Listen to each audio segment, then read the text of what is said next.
क्षमा कर दी हूं। बोले देख पूरी खीर खा गए हो। मैया ने लाल जी को उठाया, भीतर ले जा करके आंगन में छोड़ दिया। गर्गाचार्य जी ने फिर से खीर बनाई, ठाकुर जी से क्षमा मांगने लगे। बोले वो छोटा बालक है, नाथ क्षमा कर देना, आप भोग लगाओ। जैसी माला जपन लगे, ठाकुर जी फिर रुक गए भीतर। ताऊ दादा बोले लाला अब के कहा भयो, भगत है तो बढ़िया, खीर भी बढ़िया बनावे, लेकिन मैया तो शिकायत कर दे हमारी। अच्छा लाला कोई बात ना, अब की बार और बढ़िया खीर बनाई है, तू जाके चख के आ। ठाकुर जी फिर से गए, गुटमुन गुटमुन गुटमुन चल करके गए, उठाई खीर का पात तो फिर से खाने लगे। गर्गाचार्य जी की जैसे ही माला पूरी हुई, देखा अब तो खड़े ही हो गए, नहीं रहना हमें यहाँ यशोदा, देखते रहो लाला फिर से हमारा भोग झूठो कर दिए सबरो। यशोदा मैया बोली क्षमा कर दो, मैं अपने बालक को किसी कमरा में बंद कर दूंगी, लेकिन आप नाराज मत हो। ठाकुर जी को ले जाके एक कमरे में छोड़ दिया और मैया ने फिर से सब सामग्री दी। ठाकुर जी ने खोली खिड़की और खिड़की पकड़ करके अब 1 वर्ष के ठाकुर जी और गुस्सा में देख रहे हैं गर्गाचार्य जी को। गर्गाचार्य जी भी देख रहे हैं, शैतान बालक। ठाकुर जी भी मन मन सोच रहे हैं, दारी के अभी तो तेने शैतानी देखी ना है हमारी, अब के बना तो को बताऊंगा मैं। गर्गाचार्य जी ने भोग बनाया, तीसरी बार भोग रखा।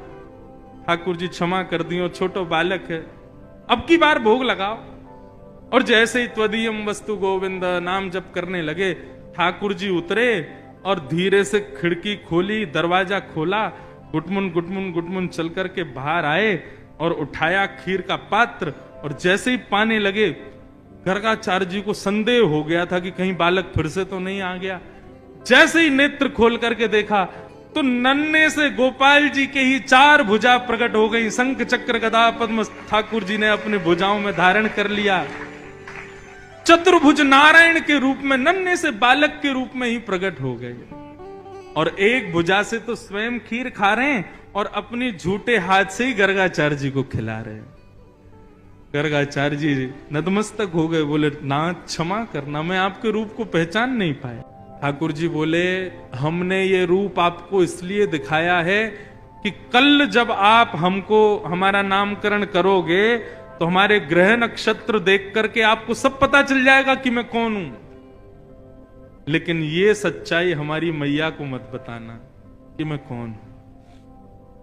आपको छुपाना है कि मैं परमात्मा।